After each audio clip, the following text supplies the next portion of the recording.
이른 아침 출발하는 다른 사람들과 달리 우리는 반나절이나 늦게 아부하르를 떠났다.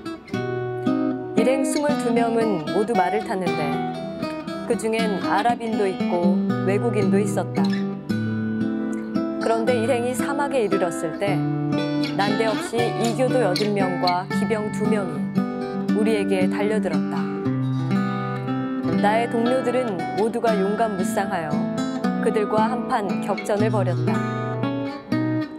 일행은 기병 중 한 놈을 사살하고 그의 말을 빼앗았으며 이교도 약 12명을 죽였다. 나는 어쩌다 화살 한 발을 맞았지만 다행히 무사했다. 하지만 내가 탄 말에 화살이 꽂혀 결국 빼앗을 말로 바꿔 탈 수밖에 없었다.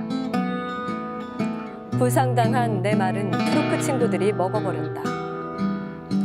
도적들의 잘린 머리들은 아부하르 성벽 위에 걸어놓았다.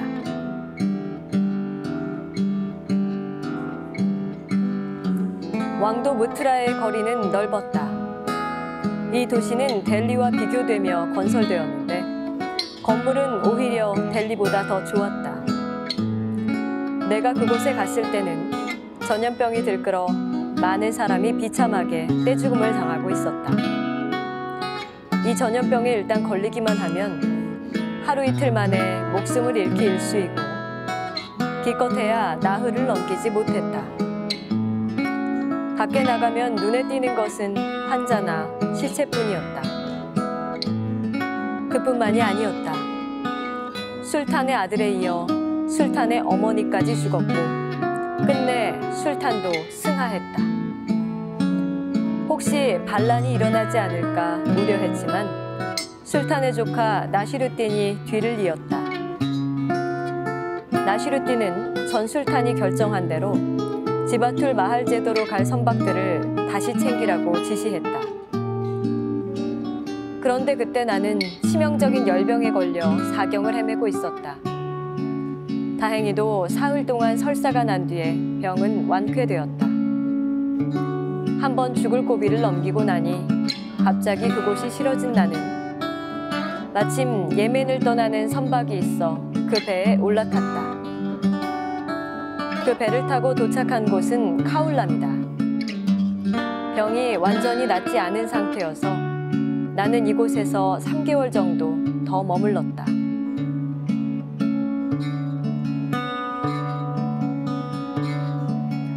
나는 힘을 북돋아줄 길동무도 없이 홀로 여행을 하였다. 영광스러운 성소들을 찾아가고 싶은 오래 묵은 소중한 충동에 압도되어 내 마음은 흔들렸고 내 친구들과 단호히 작별하며 눈물조차 흘리지 않고 집을 떠났다.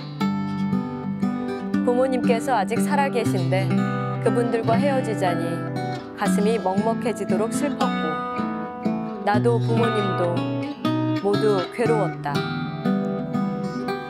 사실 알라께 감사를 드리거니와 현세에서의 나의 욕망, 즉 대지를 여행하려는 욕망은 이미 실현된 셈이다. 내가 알기로는 이 방면에서 그 누구도 도달하지 못한 경지에 나는 도달했다고 감히 자부한다. 이제 남은 것은 내세의 일뿐이다.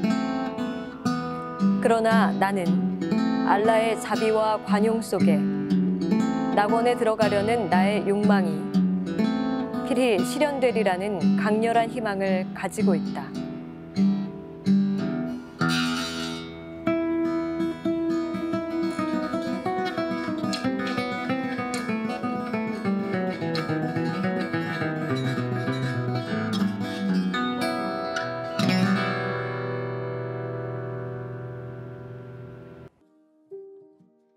방금 들으신 구절은 이븐 바투타 여행기에 나온 내용입니다. 흔히 세계 4대 여행기를 꼽을 때 해초의 왕호천 축국전, 마르코 폴로의 동방견문록, 그리고 오도릭의 동방계, 그리고 마지막으로 이븐 바투타 여행기를 꼽는데, 제가 이븐 바투타 여행기에서 구절을 가져온 이유는 그 4명의 여행가 중에서 제가 봤을 때는 가장 마일리지가 높은 분입니다. 이분은 세계 3대륙, 본인이 태어난 이 모로코의 탕헤르에서 북쪽인 유럽, 그리고 동쪽인 아시아, 그리고 남쪽인 아프리카를 여행했고요.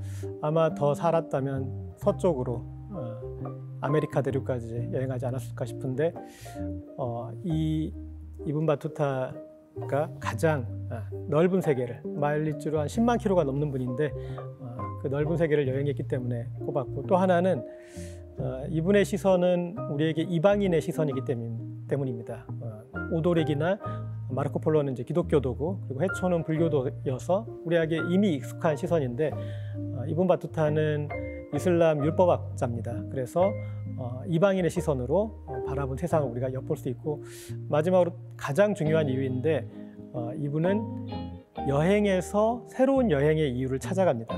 저는 그게 가장 여행가다움이 아닌가 싶고, 그래서 제가 여행 감독으로서 가장 존경하는 이 여행가입니다.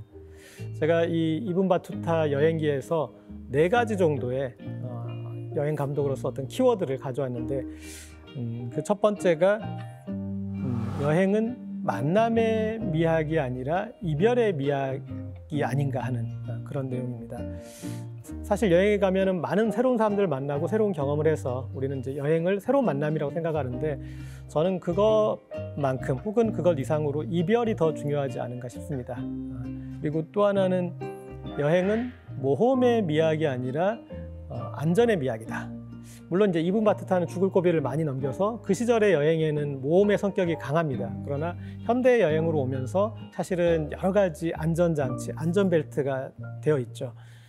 제가 캠핑을 좋아하는데 캠핑을 한참 해본 다음에 어느 날 깨달음을 얻었는데, 이게 캠핑이라는 게 자연 속으로 들어가는 일이 아니었구나, 도시로 돌아오는 일이었구나, 제가 도시로 돌아오기 위해서 우리는 자연으로 가는 거였구나. 그래서 캠핑 가서 불멍하면서 자연 안에서 있는 것도 행복했지만, 내가 진정으로 안도하는 것은 돌아와서 따뜻한 샤워를 할 때, 물멍을 할 때, 그때가 아니었나 싶습니다. 여행은 우리가 여행을 통해서 더 지식을 얻고 지혜를 얻는다고, 그래서 이해의 폭이 넓어진다고 생각을 하는데, 저는 그게 사실은 오해의 미학에 더 가까운 일이 아닌가 싶습니다. 그러니까 여행서들 보면은 너무나 많은 깨달음을 우리한테 전하고 있는데, 저는 그 깨달음이 이해에서 온 게 아니라 오해에서 온 거 아닌가 하는 그런 이제 생각들을 합니다. 저는 여행이 다름의 미학인 동시에 또 같음의 미학 아닌가 싶습니다. 그러니까 여행 가서 너무나 많은 그런 다른 모습들을 보잖아요. 다른 삶의 모습들, 다른 인종들, 다른 풍습들. 그런데 그 안에서 보다 보면 결국 같은 게 읽혀요. 저는 이제 그런 게 어떤 그 여행의 묘미가 아닌가 싶고, 그렇게 기꺼이 수고를 감당하고 기꺼이 짐을 지려고 하는 것, 그게 일상을 만나는 어떤 그 다른 이유를 찾는 일, 그게 여행의 매력이 아닌가 싶습니다.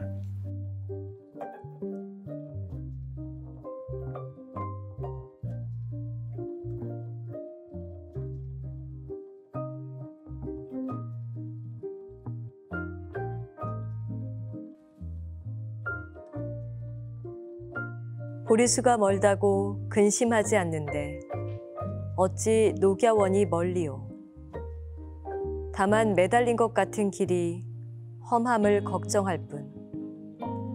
이미 바람이 휘몰아침도 생각하지 않도다. 8탑은 참으로 보기 어려우니 어지러이 오랜 세월에 타버렸다. 어떻게 그 사람의 소원이 이루어질까? 오늘 아침에 눈으로 본다.